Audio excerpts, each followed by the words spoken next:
Hai, welcome back to my channel. Aku sedang berusaha membuat konten Suke and Diego ini tidak boring.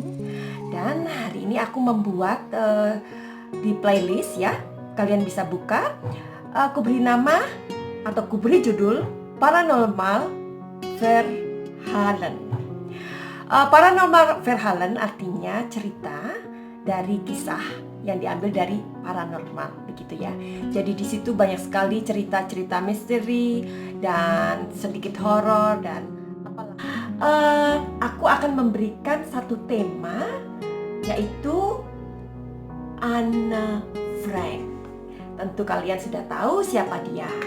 Jadi Anne Frank adalah salah satu dari sejuta lebih anak Yahudi yang tewas selama Holocaust ya.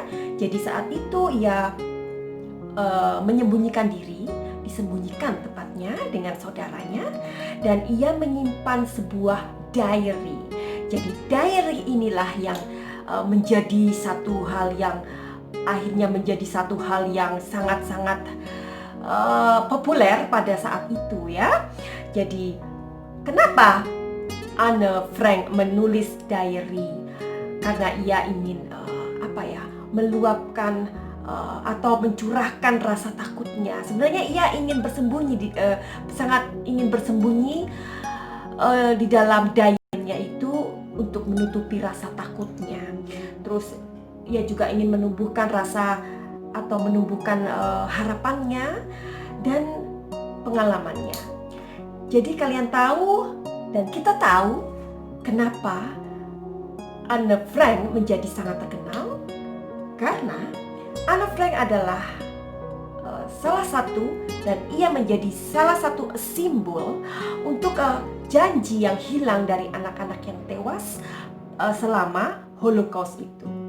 Nah, jadi kalian yang sudah pernah ke Belanda, sudah pernah ke Amsterdam, jangan lupa mengunjungi Museum Anne Frank dan tempat-tempat bersejarah lainnya, karena di Amsterdam banyak sekali tempat-tempat yang bisa untuk disinggahi. Oke? Dan aku mau bertanya pada cermin ajaibku, apakah ia akan menceritakan tentang masa lalu Anne Frank? Dan mari kita intip bersama. Menyusuri malam di langit Amsterdam tentunya tidak hanya siang hari, namun malam hari kota ini akan membius kita dan akan membuat kita terpukau. Kota ini menawarkan berbagai tempat menarik, dimulai dari teater, museum, dan galeri-galeri seni. Ketika malam merajuk naik di atas singgasana langit Amsterdam, mata kita akan dimanja dengan banyaknya warna indah dan kerlip. Barbar terbaik, belum lagi alun-alun, kanal-kanal yang indah, dan megahnya gedung-gedung tua. Sekali-sekali kau akan membawi aroma menyengat dari wanginya daun ganja. Ini negeri yang bebas, tapi jangan salah, negeri ini banyak sekali aturan. Di sekitar kanal banyak sekali the great variety of sex shop, strip clubs, atau sex theater sampai area red light district Amsterdam, yaitu tempat prostitusi legal di mana gadis-gadis cantik dan seksi yang hanya pakai BH dan bra berdiri di depan jendela dan siap membuat para lelaki bergairah. Tapi bukan ke area ini tujuan kita, namun ke sebuah museum. Museum apakah itu? Nanti kita lihat saja.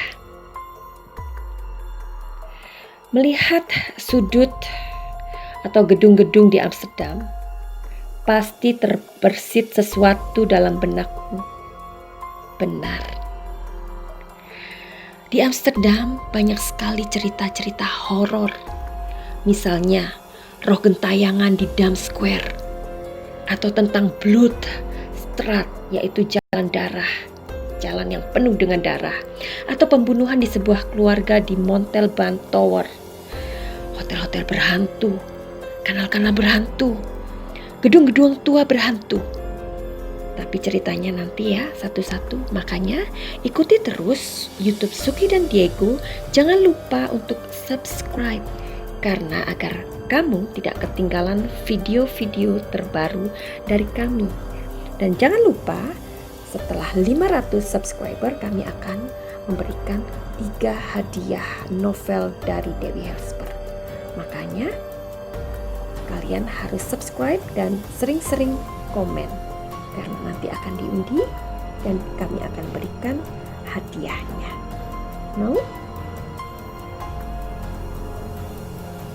Pasti mau ya? Baik, kita akan menuju ke suatu tempat. Bangunan ini bekas tempat persembunyian Anne Frank dan keluarganya yang sekarang dijadikan sebuah museum. Tempat ini merupakan salah satu tempat wisata terkenal di Amsterdam, Belanda, dan selalu ramai dikunjungi oleh wisatawan yang antri untuk masuk. Tempat ini juga merupakan salah satu tempat syuting salah satu film terkenal loh. Mari kita lihat dalamnya dan tempatnya. Anne Frank dan buku hariannya merupakan titik masuk pertama ke dunia Holocaust yang rumit. Ada kisah pribadi yang sangat menarik. Anne mencatat bagaimana ketegangan serta bahaya yang dihadapi oleh keluarganya. Namun bukan hanya soal kehidupan sehari-hari saja. Ia menceritakan bagaimana pemikirannya sebagai orang muda serta idealismenya. Terselip juga cerita humor, momen kelembutan serta harapan-harapannya. Jadi setelah melihat tayangan videonya, cerita seremnya di mana? Iya ya, cerita seremnya di mana ya? Apa Anne Frank itu jadi hantu? Nah, kamu jangan ngaco.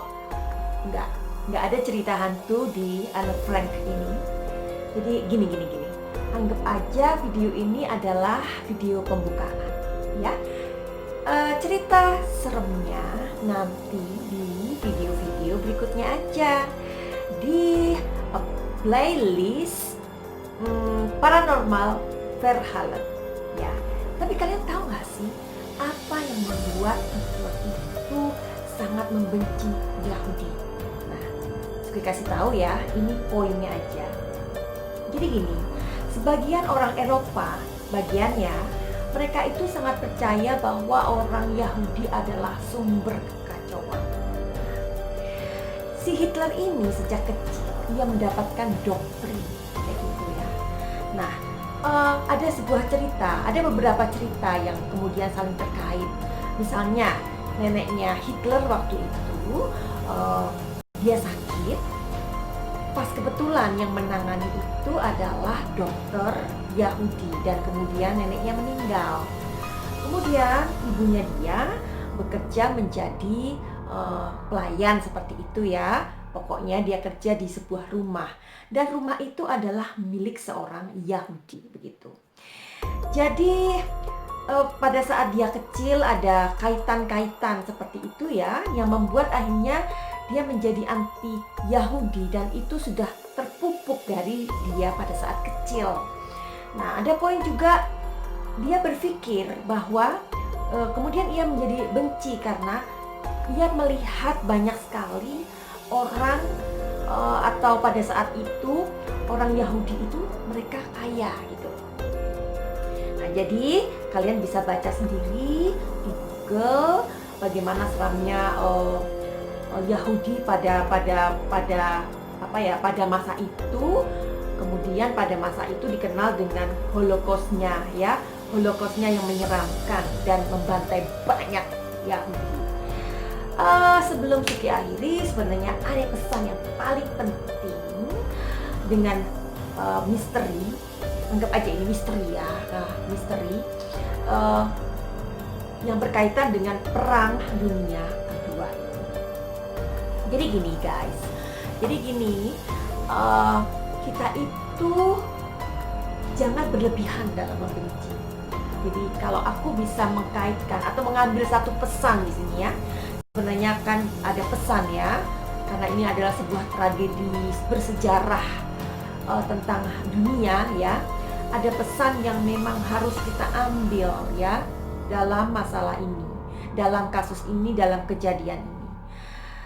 Pesannya adalah jangan berlebihan dalam membenci ya. Kadang kita nggak tahu apa yang kita benci. Nah, Suki tahu di Indonesia itu banyak sekali ya orang Indonesia yang ikut-ikutan benci dengan Yahudi ya. Tanpa mereka itu sebenarnya mengerti gitu. Kenapa mereka membenci dan untuk apa ya? Tetaplah menjadi pribadi yang realistis. Oke, sebelum mengakhiri, Suki mau pesan kepada kalian, every story is us ya. Bagaimana cerita itu berakhir itu sebenarnya adalah kita sendiri adalah pemainnya. Tragedi itu diciptakan karena kita menentukan siapa dan apa diri kita sendiri. Oke, sekali lagi jangan lupa untuk titip subscribe dan titip likes ya. Dan silahkan komen di bawah ini, di kolom bawah ini, cerita misteri apa yang kalian suka. Kalau Suki ada waktu, akan disambung lagi dan akan bertemu lagi di Paranormal Verhalan. Begitu aja. Salam sayang dari